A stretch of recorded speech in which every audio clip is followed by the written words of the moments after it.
What's up, Shiloh? Hey, welcome to Data Edge. Good to see you. Hi, glad to be here.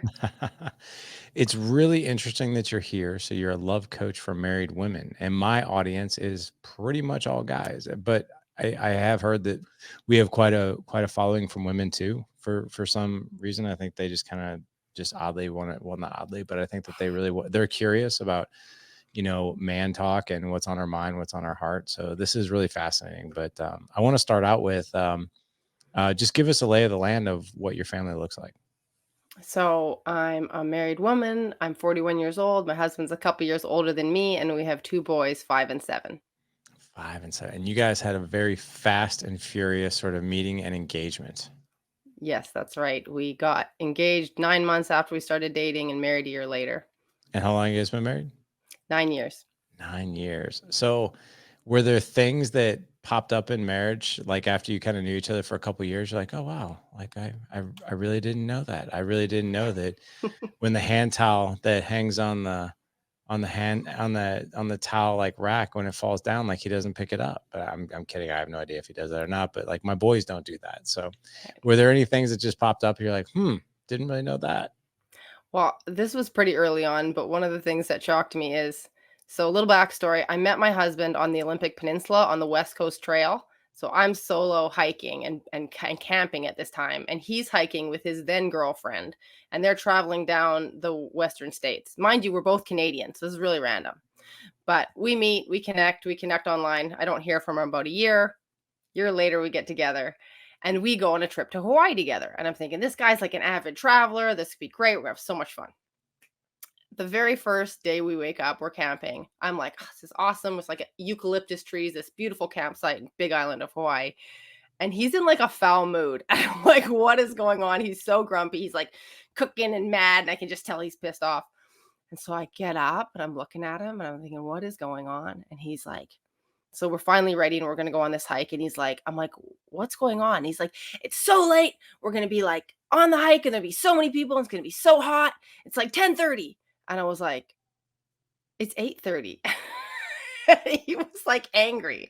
And we later debriefed about this after having one horrific day, was that holidays for him are not for relaxing. Okay. They're for knocking off hills and events and experiences, like as many as you can fit in your holiday. Okay. But obvious to me was holidays are for relaxing. So that Right. was a real shocker to the system. Wow. So you got to back up though. Like Yeah. you guys met on this trail. He's Yeah. with his girlfriend, Yeah. but you connected. Yeah. How did that happen? So Like, yeah, yeah. it was so weird. So, literally, so when you hike on a trail that's on the ocean, you have to track the tides, right? So I would get up at like 5 in the morning and hike these trails so that you don't get like washed out to sea when the high tide comes and you're in the wrong place. So I'm hiking at the crack of dawn. I haven't seen anybody. And this girl passes me and she's way ahead. And then this guy catches up to me and says hi. And I say hi. And we start talking. And I'm like, oh, this guy is very attractive. Like, he's so attractive and he's so smart. And we're having this fantastic conversation. I never seen him in my life. I don't know who this girl was who passed ahead of us either. Right. So we hiked with each other for about 3 hours because this is a very long trail. Like I was like 70 kilometers or something.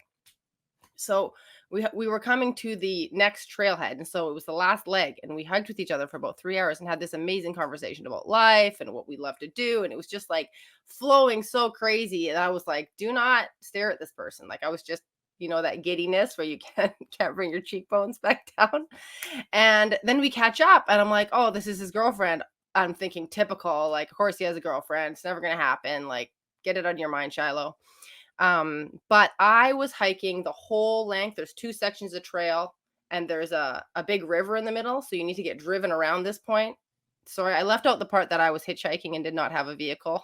Okay. There you go. All right. Yeah. Yeah. So I'm thinking I have to get a ride from these people or I might be stranded at the end of this trail because I haven't seen anybody else. So I say, hey, could I get a favor? Is it all right if I get a ride to the next trailhead? And he's like, oh, yeah, sure. Get in the van. So they got a big kind of camperized van. And I get in there and they're driving me to the next trailhead and he says, well, why don't we exchange like Facebook information? We could like keep in touch or whatever. So I'm like, okay. So I write my name down on there. They drive me to the next trailhead and I hike for another 3, 4 days. And I'm proud to say I went home and I did not contact him. I was like, I'm not going to talk to this person because it would be absolutely to steal him from his girlfriend. But a year later, I went back to the same park, Olympic Peninsula, to hike in the Haute rainforest. And I thought, I'll just check in and see how he's doing. So I message him and he's like, me and Christina broke up 6 months ago. I'm on the east coast of Canada. I'm coming across to the west coast. At the time I was in Vancouver. We should get together. And I said, yeah, let's do it. And honestly, the rest is history. We went on a big hike. We just like totally fell in love instantly. Look at that. That sounds like a movie. That literally sounds like a movie. Like that's crazy. Um, was he with his girlfriend in the van when like, hey, let's exchange Facebook information? Yes, and I That's got what I hers thought. too. I got hers too. Everybody exchanged. Oh wow. Does the ex-girlfriend know you guys like, made it like you're like married and everything? I think she's still my Facebook friend. No way, get out. Oh my god, that's crazy. Oh my gosh. Okay. And you have two boys, 5 and 7, which by the Mm, way, killer names, right? thank you. Yeah. Oak and what? Sage. Oak and Sage. That's cool. That's cool. Those are cool names. All right. So when did you start this love coach for married women? And I mean, why did you start something like this?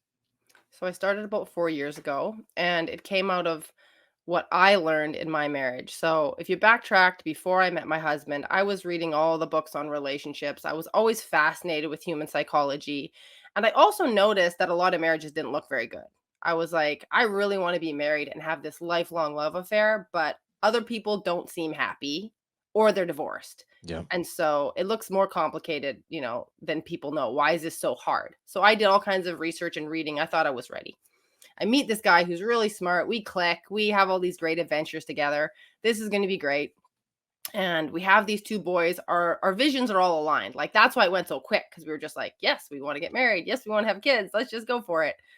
But then when we had those two little boys and we were both exhausted and life was crazy, we really lost our connection. Like, um, it got to the point where it was just like there was no eye contact, even. You Wow. know, we're just soldiering through these miserable sleep deprived days. There's no physical contact. We used to have all these great conversations. There's no time for that anyways now. Like we're constantly with the kids, attachment parenting. And it was just miserable. Like it was honestly the worst thing ever at that point. Wow. So no eye contact. I mean, so this sounds. I mean, I've been doing dad edge now for almost a decade, and one of the things that we really focus on with our guys is that relationship with their significant other. And have you ever heard? I think it was John Gottman who did the study about the people that stay together. Yeah. Yeah, the three camps of people that stay together. Like one third of people that stay together are actually happy, like they're fulfilled and happy, wouldn't really change much. And then the next one third of couples that stay together are just totally existing and settled. Yeah. Not really a whole lot of intimacy, but not completely disconnected either. And then the third one is like these people have totally separate lives and they're just individuals underneath the same roof. And the only reason they don't get divorced is because the kids or finances or something like that. So it sounds like maybe were you guys more in like camp two, like where you're just existing and settled?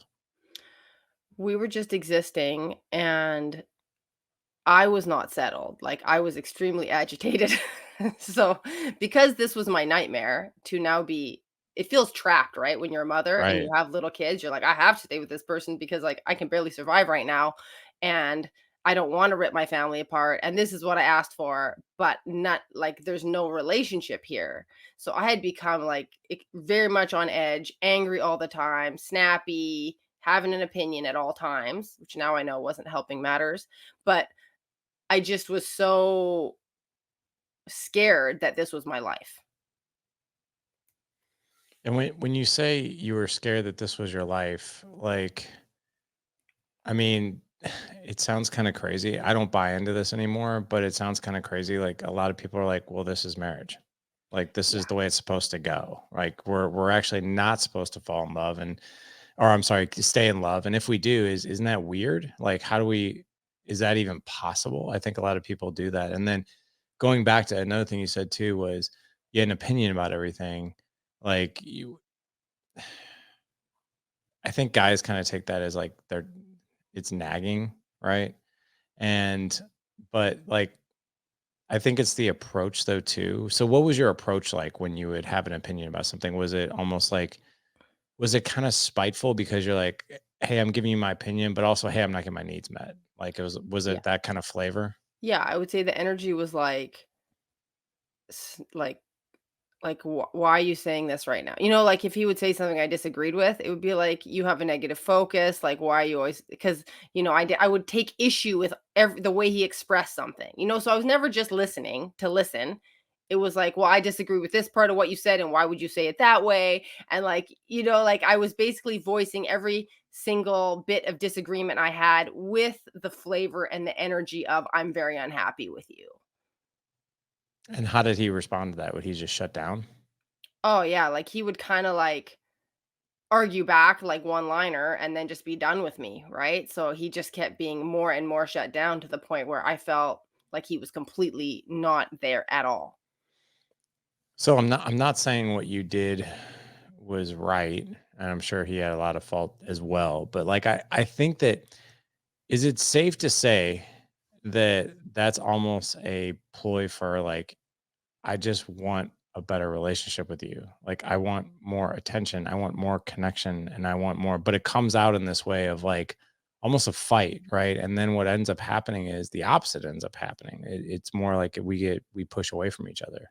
Is that pretty accurate or no? Oh, yeah, that's totally it. And I will say, I even expressed those things very directly. So, like, I remember always being annoyed when people would say, "Well, you have to tell him what you want." And I'd be like, "I did." Because even sitting down and saying, "I want more affection, I want more time together, I want more conversation," wasn't working in our particular configuration of personalities and traumas and backstories. It was still too confronting, I think, and is for many of my clients when they try to go to their husbands and say, like, "I need these things." And I think even what you said was really key, like, this is just marriage. Like, I think he was dealing with a bit of like, "This is a hell of a lot better than my parents were." Like, "We're not half bad over here." And whereas me being the idealist who's been dreaming about love her whole life is like, this isn't even close to what is possible for us. Like, we have so much possibility to have amazing love affair together. And so there was that difference in like aspirational dreams, which I had, and different types of needs than him as well. And also his like, I guess, programming around, you just tolerate it. Like, you just do the right thing, regardless how you feel. Yeah. Yeah. I think a lot of guys are kind of in that boat. Tell me what when you picture like this love affair, right? And this Mhm. this really, really good marriage, what things are happening? I love that question. So there's the eye contact, first of all. There's Mhm. a general vibe between each other where you're like, when your kid's in school and you have a best friend and you've always got side jokes with them. That's like that's relationship goals. You're like, oh look, the kid's doing that thing again. You kind of smirk about it instead of being like, oh God, these kids drive us nuts. You kind of have a laugh silently about the wild stuff your little boys are doing. So you have that intimacy of like kind of communication and connection. Um, you definitely have the ability to express your fears, your needs, your desires. And I know that so many women crave this and it seems to be a hard thing to get, but in that relationship when it's that safe, you can say, "Hey, this is something I really need and I want to talk to you about it." And not get shut down, not get blown off, not get told, "Hey, I already do this other stuff. It's pretty good." Like, kind of just quiet down over there with your never-ending needs. Um Yeah. And then it would be dreaming of the future and having that real teammate energy. Yeah. Yeah, I love it. I like that. And that paints a picture that I think a lot of guys would want to. Like, my wife and I have like this fun, like sort of inside joke banter a lot, Yeah. like she was coming upstairs just the other night and she had one of those magnifying glasses. It was a toy in her hand that she had got from downstairs. And she passed me and I'm like, "What clues are you looking for?" And she just freaking died. Like like when we both just started, it was the dumbest joke, and we both just started laughing our asses off at it. And she was like, "Oh my god, like this looks ridiculous. Like I'm just carrying this around and I'm just picking up toys, but it looks like." But yeah, I think that there's that a lot of what you said, guys want that. They want that too. I think one of the things that's really hard for us though is the fear thing. Like what are you afraid of? Even like what do you need? I think guys have a hard time with like stating what they need. And I think that comes from a lot of different places because I think it comes from number one, we identify ourselves as we're the provider. So we have to be the ones providing. We shouldn't have we are under the perception that things should not be provided to us. But yet if our needs aren't getting met, we tend to get pretty fiery as well. Right. But we're not the best at stating what those needs are. I think the other thing too is that we are there. It's a fear of rejection, right? And rejection can be several different things. It could be like it's kind of just blown off, like oh, like okay, whatever, or it's like, well, that why would you want that, or like no, I'm not going to do that. It's like, and it after when a guy hears that, most guys will just be like, well, I'm just not asking anymore. I'm just going to shut down. And I don't think that's the right thing either. But you said something in there that was really interesting to me because one of the things that we teach in our community is conflict resolution. And we teach this skill that was taught to us by Clear Leadership. That was another organization that taught us this skill called the Cube. And the Cube is a 4-step process for conflict resolution. And here's the interesting thing that we learned. He's like, do you guys, when we were learning this skill, they were like, do you understand why most conflicts never go away and we're always fighting about the same thing? And we're like, no, we have no idea. Which, by the way, the 4th step in the cube is to state what you want very clearly. This is what I want. And to go like 3 layers deep of like why you want it, right? Not Mm, just, hey, I want a better connected relationship. It says, I want a better connected relationship because when we are more connected, we're better parents, we're less stressed, we have more intimacy, we're more of a team because you're my soulmate and you're the person I want to spend the rest of my life with. I mean, can you imagine is if we went to conflict resolution, we stated what we wanted like that, how that probably lands for the other person, like, oh my gosh, like that's really deep. And the thing that this instructor told us was the reason conflicts never really go away and there people just keep fighting and emotional resentment is because believe it or not, we as human beings, we never state what we want in an argument. What we're actually doing in an argument is fighting for what we don't want anymore. But we never, and we're like, what are you talking about? It still wasn't clear. He's like, it's the best way I can describe it. He's like, what do you like at Starbucks? And I was like, I just get a black coffee. He's like, what if you went into Starbucks and the barista was like, what can I get for you? And you're like, I do not want an almond milk latte. I got one last time. I didn't like it and I don't want it this time. He's like, what do you think she'd be thinking? I was like, we were like, well, what the hell do you want then? And he's like, that's exactly what the other person's thinking when you're arguing with them. They just don't really bring it out and you never say it. I was like, wow, that's really powerful, like to state what it is that you want. But there's a lot of fears that go with that. So next question I have for you, were you the one that kind of like hit the reset button with your own situation with your husband, or was it both of you guys coming together like, look, we both need to figure this out, or did he lead it? How did it work?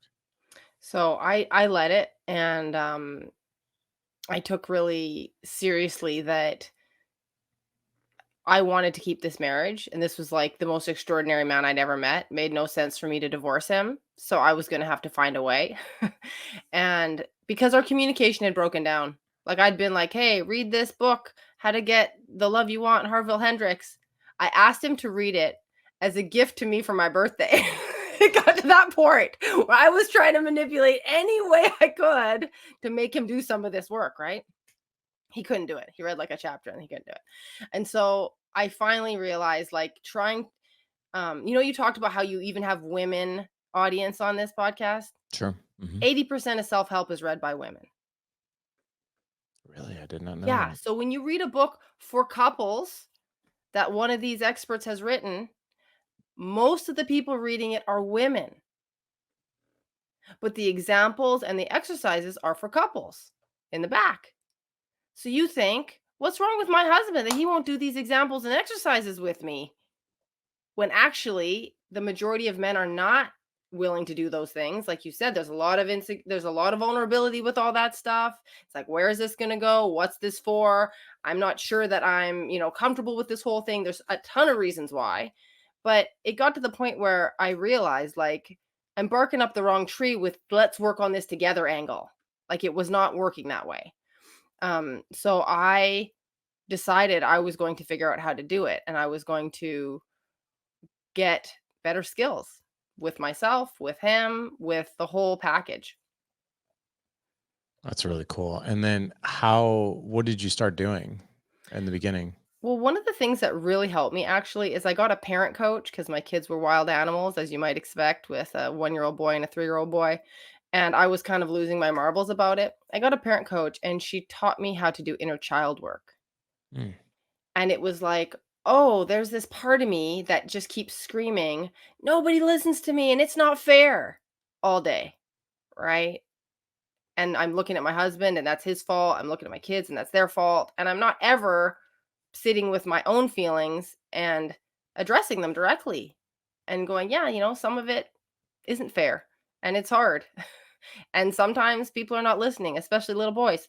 And that's hard too. And learning that slow process of how do you take responsibility for all your feelings, soothe them yourself. So then when you approach your husband to ask for something or to connect with him, you're not bringing all this resentment and baggage with you. that makes sense. And then how did he start to like engage in this process with you then? So I would say it took quite a long time of me, first of all, doing that inner work. So in my method, I call it the real love method. Number one is put yourself first. So no more people pleasing, no more expecting other people just to do for you what you do for them. No more killing yourself because you're a mom. Like, meet your own needs emotionally, physically, psychologically. Stop outsourcing that and hoping it'll happen one day. So I did that first. And then I started really learning about men. Like, I started studying like the John Gray and Alison Armstrong and the people who have a wonderful vision of men and that totally counteracts society's like men are not doing it right narrative.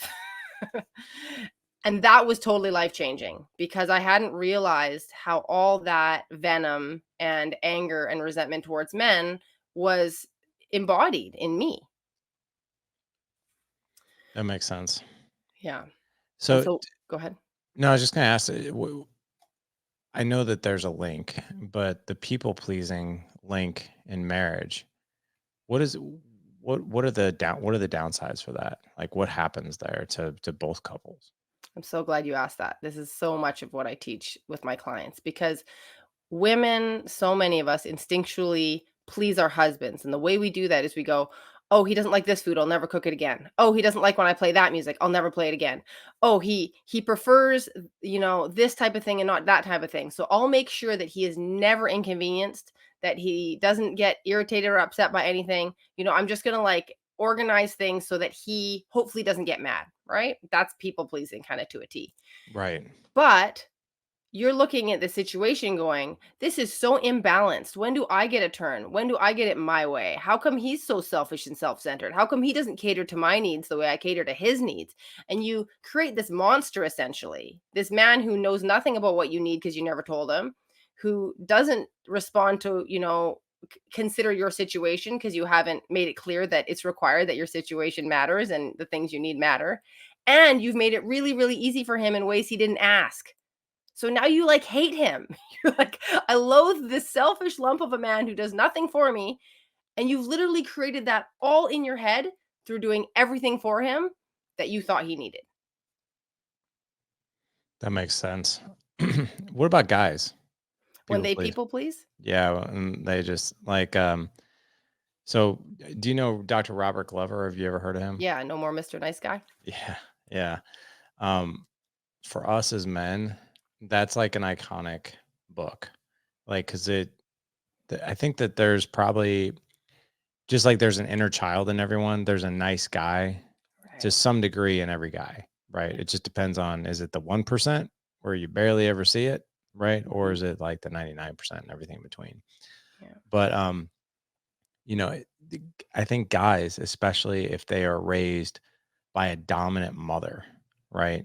And especially in an environment where there's a lot of guilt or there's shame or there's whatever, right?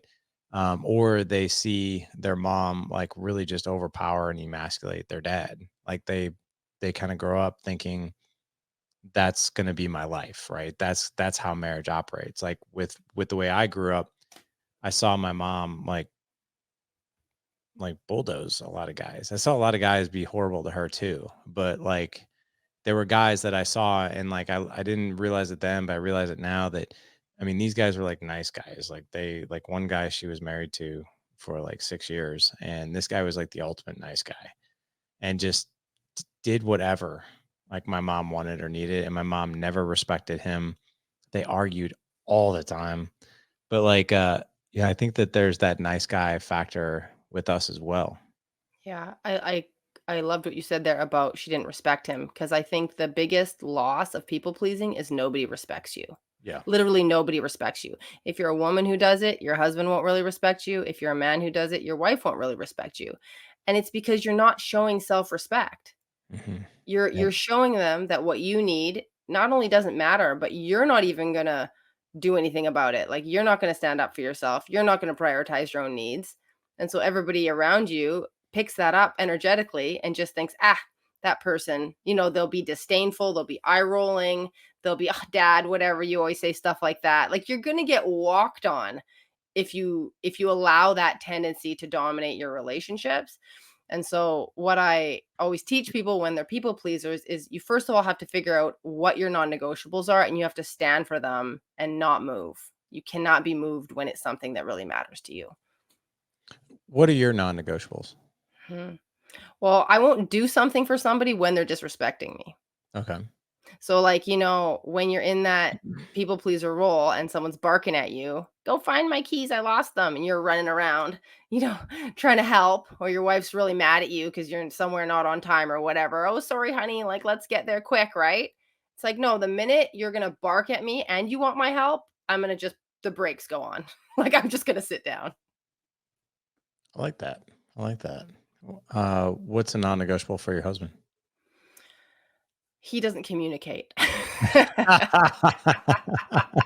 But That's just not I write things down or sign language, one of the 2. so, it's funny, so he laughed once because he figured out, he goes, "So you're like became this ninja because I can't really, like, explain it that well." I'm like, "Basically, yes, that's what I did." Because it's still very hard for him to articulate directly what's he want, what is his non-negotiables, but what I've learned is that, number 1, this I think will apply to most people, but disrespect in public, don't disagree, contradict, talk down, or over in public. Just make that like a no pass zone. That's a non-negotiable. He's very tolerant, he's very forgiving, like, in the end, he probably put up with a lot of things from me and be generous to me, but what the result will be is that retreat of his presence energetically. Mhm. Yeah. And so because I figured out what those things are, and like I said, there's some universal traits that I've noticed that most couples will find. I teach women, like, you're trying to get him to come towards you while doing the things that push him away. Mm. Can you give us so you gave us some great examples Mhm, of like the for lack of a better word, I can't think of one right now. It's almost like these spiteful statements, mhm, like kind of like nagging in a way, but like mhm. I want your attention and Yeah, stuff like that. Um, actually, can I share a situation with you? absolutely. Okay. So I'm about ready to take on this one-on-one client, and this client is, I mean, like I just feel for this guy so much, and he's been married now for he's been married for 18 years, and his wife, like everything that he tells me about her, is that she has been basically asking him to step up for a long time, like stating her needs. And he boldly and like just with all kinds of like confidence or lack thereof, like told me, like, listen, man, I'm a starter and not a finisher. Like I say that I'm gonna do something and then I don't do it. I want to go play with my kids, but I tell myself I'm too tired and I sit on the couch. I don't take my wife out on dates. I don't talk to her. I don't even sleep in the same room as her right now because I snore too loud and I don't want her to punch me, getting me up and telling me to roll over. He's like, and she's over the years, she's just gotten really, really tired of like, I'm gonna change, I'm gonna be better, and I'm good for like a week, and then I stop. And she's like, she's kind of done, she's really kind of done. But I also see like this guy in his mind. I told him, I was like, you're trapped in your own mind. Like literally, because like you have this perception of you, like everything that you described you to me is telling me that you're going to operate within this story that you're telling me about, like in a way, like because even when you do things, you're subconsciously looking for proof that you are this person. And we gave several examples of that. He's like, yeah. And so right now I think the urgency is so high because he thinks he's going to lose his marriage. And now he's trying to change, right? And he hasn't come on as a one-on-one client yet, but I'm giving him just a little bit of help through like text messages. And I told him, I was like, I'm going to give you some help, but I'm warning you. We're up against like almost 2 decades of poor behavior here. Y- You've got to be so consistent, like overly consistent without fail. And I told him, I was like, I'm going to give you a few things to do and a few conversations to go have with her, but it's probably not going to land well. And it's probably not going to be pretty, but you have to keep going anyway. And so, like, he told me, like, she was just like, I sent him like an audio over his phone for him and his wife to listen to. And she looked at him and she goes, he's 100% right on every single thing that he said about everything that's going on here. She's like, but I don't know if I'm a willing partner anymore because you're not going to do it. Like, you're just not gonna do it. Like, she just has no faith in him whatsoever. And I've seen those situations happen, but it's also like the dynamics are so interesting to me because he's living within these guardrails of I am not a good husband. Like, that's the story he tells himself. Therefore, he lives within that. I am not a good husband and I don't show up. And then she nags him and badgers him about how he's not doing it. So it's like he's getting like all this proof that he's just in his mind just a complete idiot and can't fix this. Have you ever been in a situation like that where a marriage is like that far gone and then you're able to recover something like that? I'm Hmm. really quick. I'm also interested to hear from a woman's perspective. What do you Mhm. think is going on here? So I'll say, first of all, that if a woman came to me with a husband who hadn't followed through for that long, I would have very little hope for the marriage. Hmm. Because what I think is happening is the man does not understand that she doesn't trust him. Right. Like, it's a trust issue. And he's Yeah. thinking, I never cheated on her. No, you cheated on her like 1,000 times. That's how it feels in her stomach. She's just like, "Ugh, I'm gonna ask him, and he's gonna say yes, and then he's gonna not do it." And it's just like the disgust comes, and once you got disgust and contempt, as you know, things are almost gone, right? You can't recover when disgust is a common emotion in the relationship. Um, so it's interesting you say that because one of the factors for ease in recovering a relationship is a man who does what he says. So even if he doesn't do most of the things you want, he doesn't pretend and say yes. So he needs to start saying no, number 1, because obviously he's overpromising. Things that he knows he can't do, that he's not accustomed to doing, doesn't have skills to do, whatever. He needs to have the guts to say, like, I'm not going to do that this time, or I'm not up to it today, or I can't do it.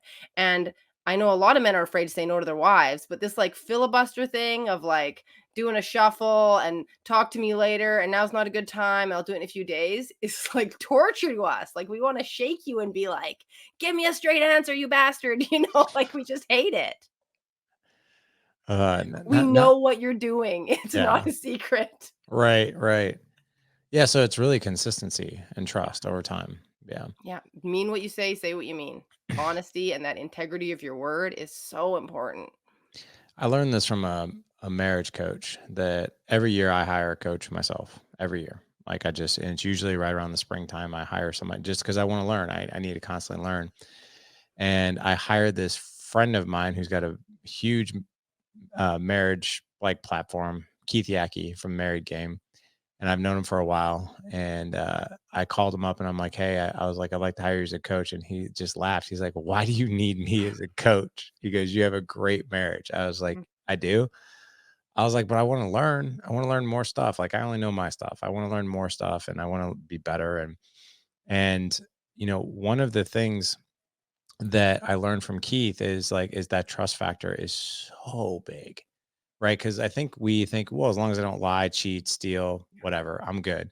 That's not the case. He said, he goes, look, I'm telling you guys, he was telling us in the group, he's like, if you go to the grocery store and you go to your wife and say, can I get you, is I'm going to the grocery store, is there anything you need? And she's like, actually, yeah, I need these 11 things.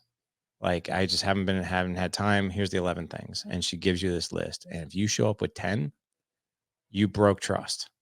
And I was like, I kind of like looked at him because I kind of joke. I was like, I'm notorious. My wife jokes with me all the time. I'm notorious for forgetting that one thing always.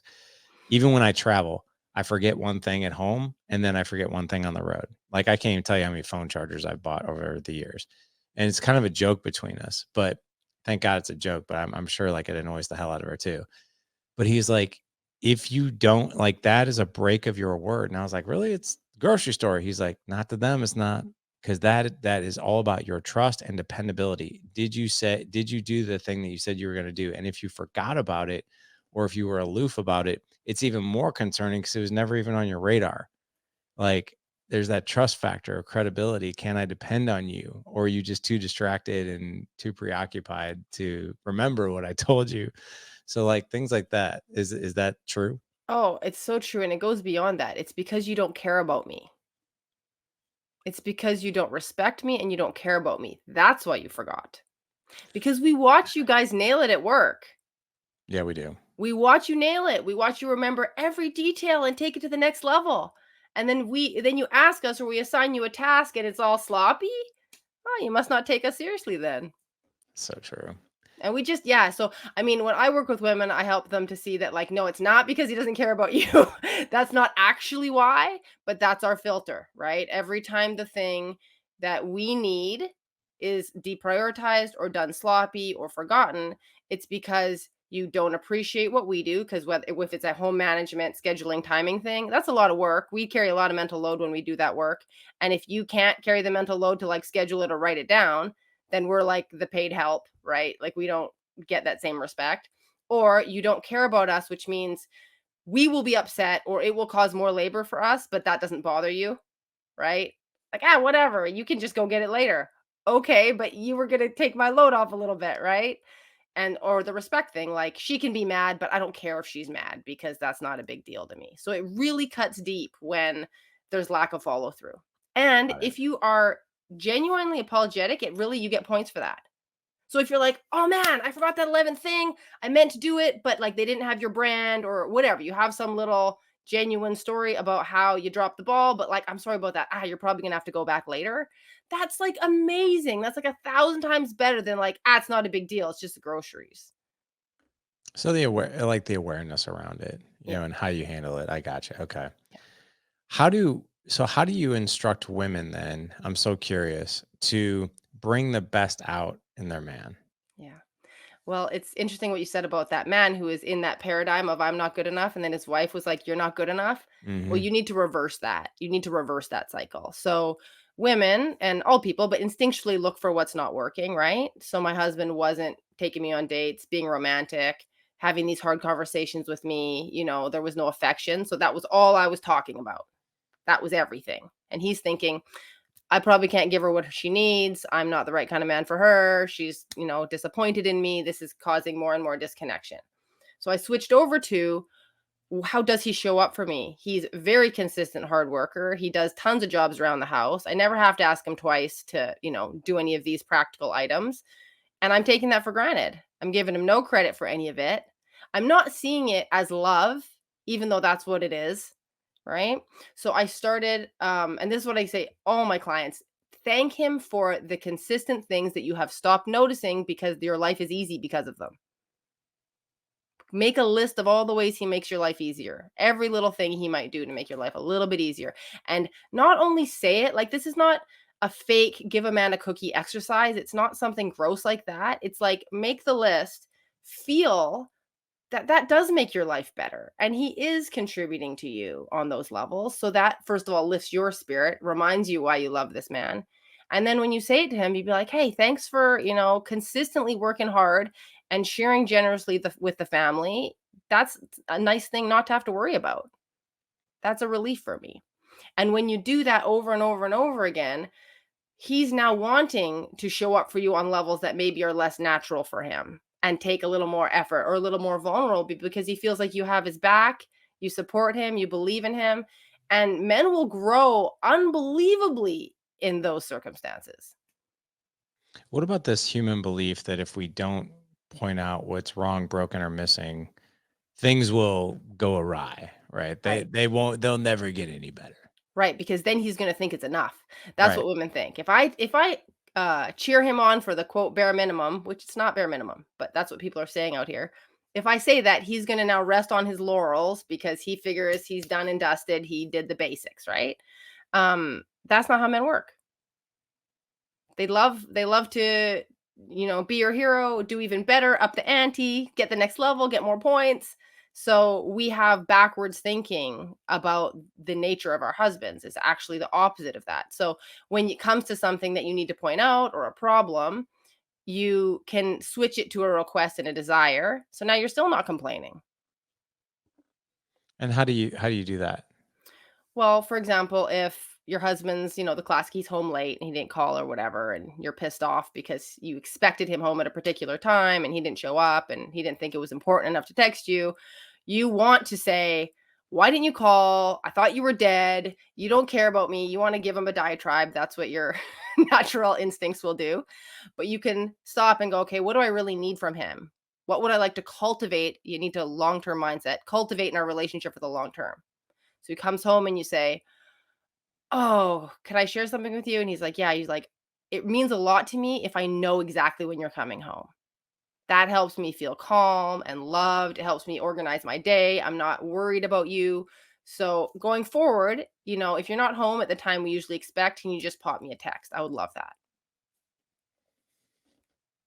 I'm just laughing because there's some things I could tighten up in me and Jessica's relationship. Like she always tells me, she's like, you're the leaver. I was like, what do you mean I'm the leaver? She's like, you'll just like leave the house. Like you'll just like so today, like I was in between podcasts. It was between you and somebody else, and I had a break and I was like, I'm gonna go to the gym. And she went to the grocery store with the kids. And she came home, she's like, "Where were you?" I was like, "I was at the gym." And she goes, "Oh," she's like, "I didn't know you were going to the gym today." I was like, "What?" It's not a surprise to her that because I go every day, but usually I go like before, like really early. And then Mhm. today I didn't. And she's like, "Oh, I didn't know you were going." I was like, "Did you want to know I was going?" She's like, "Well, she's like, I just always like to know where you're at." She's like, "You just go. Like, you just leave. Like, you just like go do your thing." And like, Yeah. she's like, "You're very thoughtful too. Like, you always like, do I need help or do I need this or but when it Yeah. comes to like you just taking off, you just like go do your thing." And I'm like, "Yeah, that's really bad." She's like, "Which is fine." She goes, "I just like to know, like, just communicate with me." I'm like, "Yeah, you're Mhm, right." mhm. No, my husband does the same thing, like, we have kind of a like land, we live rurally, and he'll just, like, go out and, like, start doing some project outside. Yeah. We'll be like, "Oh, I guess he's gone now," It's the same thing, and, like, as women, we're like, "Imagine if I just went." Like, the freedom, the level of, like, devil may care blows our minds, right? So true. So then we're like, how can So true. where did they get the audacity? But but that's what I tell my clients is I'm like, just do it too, see what happens, right? Because sometimes as women, again, we're our own cage. Well, I could never do that. Well, what if you did? If he was in the house and you just left? I would be like, "Where'd she go?" Like, Exactly. she normally pokes her head in like, "Hey, I'm leaving for such and such." Exactly. Like, like, Exactly. she'll always just tell and I never care. Like, I'm just like, "Okay, that's Right. fine." Even Right. if like, the kids are here and stuff like Mm. that, she's like, "Hey, I need to go around." "Okay, cool, no Yeah. worries." But if she just did it, I'd probably Right. be like, "What?" Exactly. So sometimes I let people be playful like that, just kind of try the same, match his energy a little bit just to see what he feels about it. Not on like a nasty level or something that's like really mean, but stuff that he's maybe unconscious about. So he's like, "Well, why would it matter if I told you or not?" When she leaves, you're like, "Well, yeah, I would like to know where the love of my life is at all points in the day." Let me ask you this.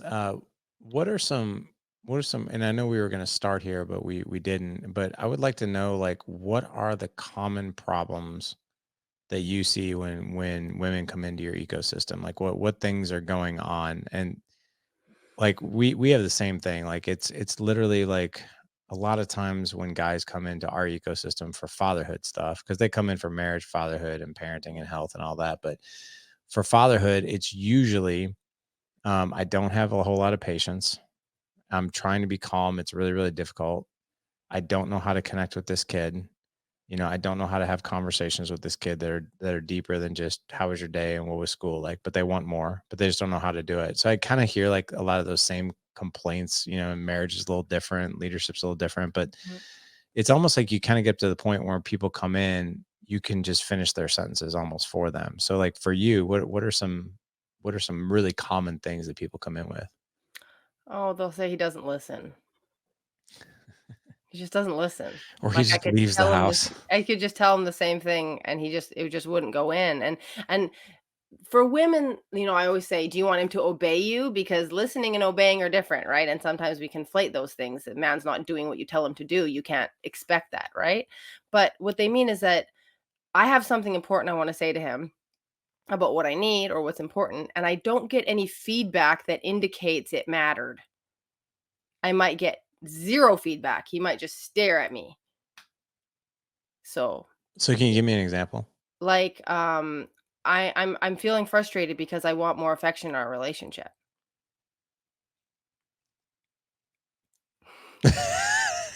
So so I'm putting myself in Yeah. because so what I'm doing, like, in that moment is, like, I'm taking it in, Yeah.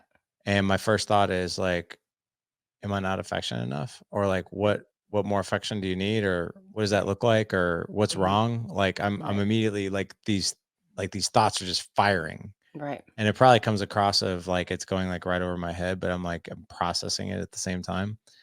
But, do you think it's important, like, when you say something like that, to start there? Or do you think you should actually start with, like, being really specific? You mean like I would like 4 hugs a day? Yeah, like, "I'm implementing this quota, and when you Yes. see the green light on the wall, Check you hit it." boxes. Yeah. No, it's more like, so for me, like, if my wife were to sit down with me and say something like that, Mhm. I would ask her for examples. Like, that would Yeah. be my next question. I'd be like, "Well, can you give me an example of, like, something that I'm not doing or something that you would want?" Mhm. And just so because I want that specificity because Yeah. more affection to me, like, I always joke around, like, more or better, that's not a measuring stick for anything, Right. right? It's like, well, what is more and what is better, right? And Right. 4 hugs, I would laugh at that, Yeah, yeah. but, like, I would ask for specificity, I think. But is it best to start, you know, high level, like general to get the person's attention, or do you wanna, like, go right in with specifics, do you So think? let's reel it back because we're talking about clients who don't know what they're doing. True. So they're just given high level.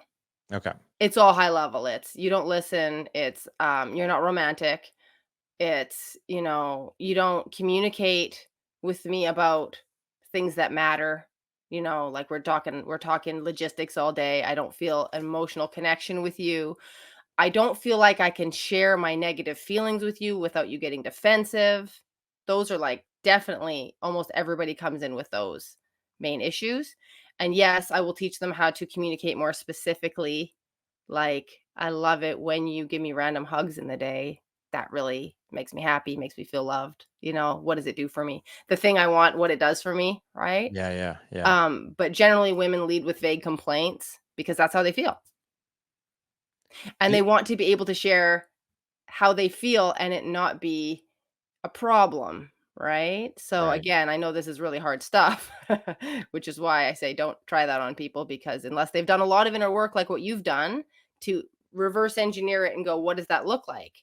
How would I meet that need? What's the metric on this? Right? they're not going to be able to naturally True. communicate that way. But I love what you said, and I also tell women that men are processing. So don't assume he's not listening. He's processing. If he cares about you at all, he's processing. So for when you're dealing with a man who really struggles with communication, you're just planting seeds. You're just trusting. I love this. Please do that. This is my favorite thing. Feels really great when this happens. And you just let him go and you don't demand feedback, instant feedback. Mhm. And a man who loves you will start implementing those things. I d I gotta admit, like, you're dead on when it comes to, like, the psyche of a man, like, if and I've seen this with other, men as well in their relationships, but if Jessica is like, "I really like it when you do whatever," like, I'm just like, "Oh, man, that's front and center on my radar now," because like, I want to do those things that she likes. It's almost like that's the easy button for me. I'm like, "Man, if you tell me, like, okay, I can do that," but if I have to guess, like, sometimes that's a little harder for us. Mhm. What about when you're dealing with, you coach people, you coach women to have conversations like this. What do you do to release some of the emotional resentment? Because I would imagine, like, so I'm thinking about this potential client that I'll probably be taking on here, and the first thing that I have to do is I have to like really get inside his mind. But I'm like, dude, because the first thing I'm gonna do with this guy is like, before we even get to your marriage, we need to get to you. Yeah. Like, we need to turn some serious things around, right? But then I think the next step after that is, after turning him around, you've got to somehow, some way, you have to lower the level of emotional resentment and even disgust, right? Like you talk about, like, or let's just call it resentment for right now, because I think disgust is like a whole new level. Like, you're almost Right. out the door, but like Right. resentment that's built up over years. How do you instruct women to address, like, maybe even the emotional resentment that they feel, or the resentment that their husbands feel? So typically, my clients do have a lot of resentment. Yeah. Their husbands might, but they haven't told them, so we don't deal with that. so, with the women and their resentments, because one of the things I always like to share with men about women is we don't want to be resentful. Like they'll say, "I don't know how to let go of this." Like, there will be some key ruptures, often to do with parenting, mind you, often to Mhm. do with parenting. He was really angry at this kid when they needed support, and now the mama bear feels like she's between her kid and the husband. That's a bad one. That one usually sticks really deep. Or, he said something mean like 30 years ago, and men are like, I don't remember saying that. And she's like, it did her in. It was the thing that just killed her. So they'll usually have this tally over many, many years of things that really, really hurt their feelings and that they don't feel like they can let go of. I had a client just like this. She loved her husband, but there'd been these things that were blocking her ability to connect to him. So she was like, I know this is with me. How can I deal with it? And the first thing we do is we go back into those moments and look at them with this new lens of understanding men, because you're looking at him as though he's inside your head and doing things you would never do. You wouldn't do to your enemies, right? So you're like, he did this to me or my kids and he's supposed to love us. I can't compute it. Like it seems impossible to me. How do I trust this person who lashed out or said the mean thing or walked out the door, when we needed him? And so we talk through like what of his motivations might be, because so much hurt feeling is through the interpretation of why. That So makes we sense. reinterpret the whole things, which does half the healing, honestly. The next thing is that resentment is a choice. Like if a woman doesn't really choose to let it go, it will stay for eternity. You can divorce the man, you'll still be telling stories about what a jerk he was for the next 50 years. You meet these women all the time, right? So if you don't want to be, I call it the backpack of resentments. You're like walking along, picking up rocks and throwing them in there, and you just Right. gets heavier and heavier. Well, you just have to like choose to put it down and be like, this is not protecting me from being hurt in the future. It's not working. It has never worked. Actually, it's preventing me from enjoying my life, feeling alive, feeling happy, and connecting with my husband. So there's an aspect that is will. And then the third part is that the best medicine is good experiences in the present. Because when you start enjoying each other again, you kind of naturally forget. You're like, this is so much fun. This person's so sweet to me. We have this passionate relationship. The past, whatever. Like it just goes away on its own. But when you're stuck in that negative headspace and you're not connecting with them, all you can think about is the past. That makes total sense. Yeah.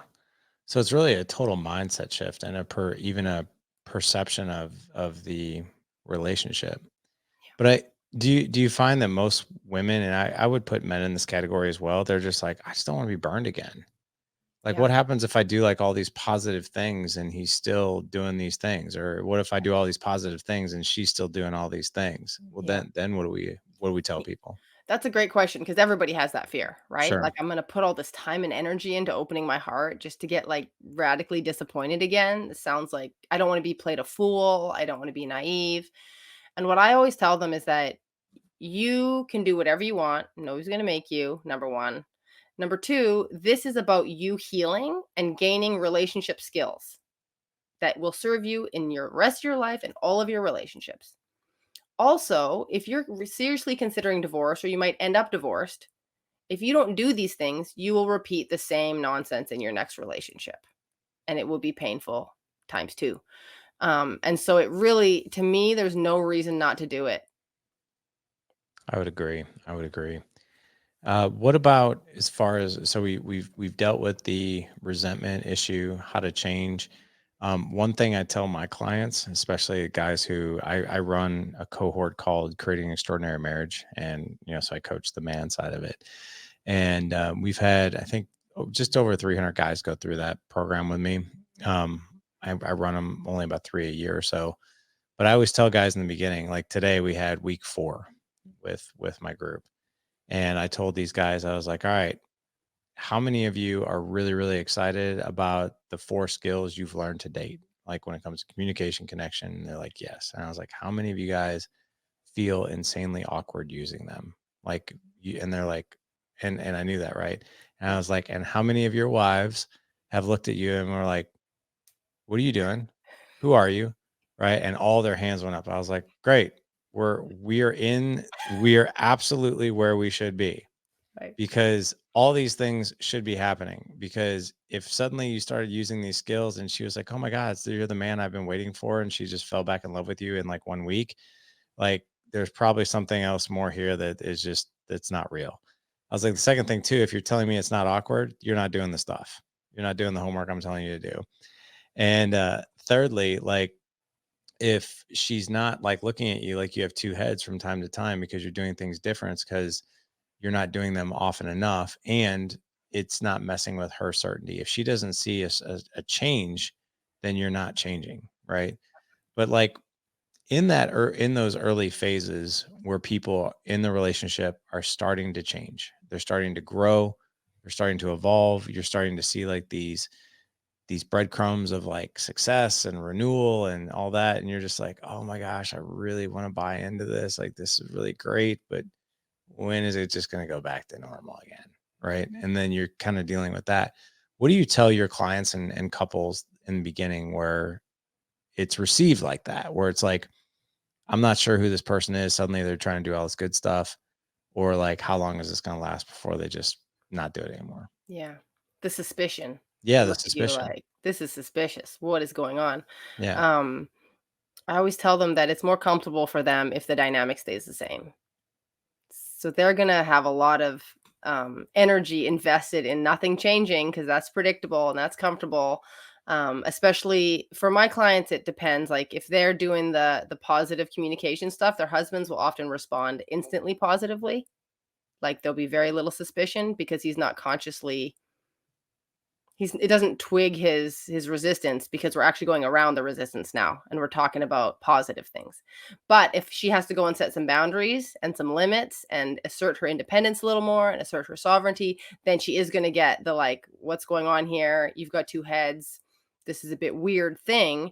And they'll think, oh, it's not working because he didn't like it. And I'm like, no, that is the opposite of people pleasing. He doesn't have to like it. Sometimes it's beautiful and you get to communicate in such a way that's like brings nice warm fuzzies. And sometimes you have to rock the boat. And that's the part that nobody likes, but you have to rock the boat because you're changing the patterns, you're taking new steps to assert what you need and get the respect you need and the independence or freedom that you need. And the work in that is allowing them to not like it and to have their feelings and not letting that sway you at all. I love it. So do it despite the Yeah. outcomes, right? Do the good things despite the Yeah. potential outcomes or whatever. Okay, good. Hmm. Um, Well, yeah, as we wrap up here, let me ask you this. I feel like we could go in so many different directions, even though we're at the top of the hour. But what is what are one or two things that are really important that we need to let the audience know that we didn't cover that you normally like to cover? Well, one of the things I like to cover is the mothering dynamic that shows up in pretty much every relationship that's not working. Yeah. All these adult man children. Well, and all these moms who just don't know how to treat anybody not like a baby. So it goes both ways, right? Yeah, yeah. And what I always say is it's the ultimate double turnoff because, a man who is you perceive as another, when people say, "Oh, I've got 4 kids and he's my 5th child," I Oh always my just god. cringe. I'm like, I do "Never too. say that stuff. Never let it out your mouth." Um, she's really turned off by you. There's gonna be no sexual chemistry in that relationship at all because she has now placed you as a child. She sees you as incompetent and unreliable and that you need managing on every level, right? And he as well is going to look at you and be like, "You're an annoying mom who nags me and tells me what to do, not attractive."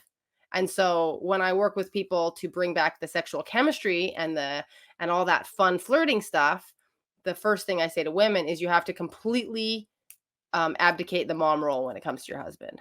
Like, just stop doing it. You don't have to tell him about it. You don't have to make an announcement. Just like Just stop stop. telling him how to live his life. Stop micromanaging things that you would for a child and just like allow him to go forth as the man he is. I love that. Yeah, that is, oh my God, that is so true. Because I know it's unattractive for women, and yeah, it's equally really unattractive for us. It just annoys the hell out of us and feels very disrespectful, and we just don't like it. What else? Trying to think of what another really good one is. I think the other one is that your partner doesn't have to talk the way you talk. Mm, When you're okay. learning conscious communication, you're learning conscious relating, like what you do with your men and I do with my women, there can be this instinct of like, well, why don't they do it too?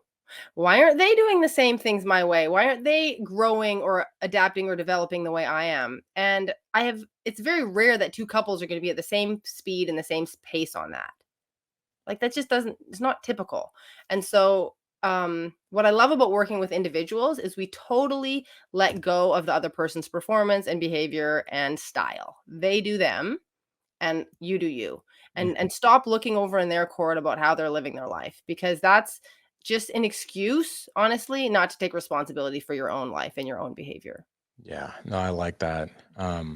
That's one of the things that I've started saying to my one-on-one clients a lot is like, because they're always in the beginning of our working relationship, they're always like, "Well, she's gonna." I'm like, "Nope, no, Yeah. we control you, Yeah. right? If you become the most attractive, you know, manly version of you, and by the way, there's a lot of really fantastic traits that go with that, right? There's empathy, there's listening, there's compassion, right? There's not solving her problems. There's like really, really listening to her, right? Dating her again. You know, being a good parent, like that's an incredibly attractive trait. Like if you're calm and resilient and playful with the kids, like that's really, really attractive. Like things like that. Like these are the things that you control despite what she's going to do, how she's going to react, whatever. We have zero control over that. We have a little bit of influence, but not control. So it's got to be about you, right? And working with the person. I love that you do that. Um, what is the best way for people to get in touch with you? So like if one of our female clients or Mhm. clients, one of our female audience members, I don't have any female clients, or if a husband is listening to this and he's like, man, like this is really, really good stuff. What's the best way for them to get in touch with you? So you can just email me directly if you want to talk to me personally, Shiloh@shilohminor.com. But also, I know in the show notes we'll have my guide, Top 5 Ways Women Tend to Sabotage Their Relationships. And so the first one is people pleasing. And so if you're a woman who's like, I want to learn some of these same techniques so I can have more influence and power in my relationship, that's a really good one for you. And again, if the men want to just ask me questions or how they can support their wives or what can be useful resources for their wives, you're welcome to message me as well. Got it. Awesome. Shiloh, this was awesome. Thank you so much for coming on today. It just provided so much clarity and just some of the dynamics that are at play in our relationships. This was really, really good. Thank you so much. I really appreciated you having me. It was a really fun conversation. Thank you. Same here. Gentlemen, you won't have to look far for that guide and everything else that Shiloh and I talked about today. And obviously, we talked about a lot, and I hope today's podcast was really really good for you as far as the content and the lessons. And we'll have her guide in there as well as her email. If you head on over to the dadedge.com/Friday 167 for this show, again, the dadedge.com/Friday 167 for this show. Shiloh, thanks again. This was awesome. I could like literally talk to you all day long about this topic because it's just so fascinating to me, and I don't hardly get a chance to talk to a woman about it, but and a woman coach about this. So this was really, really awesome. So thank you. My pleasure. All right, guys, that's all we got time for today. Go out and live legendary. Take care.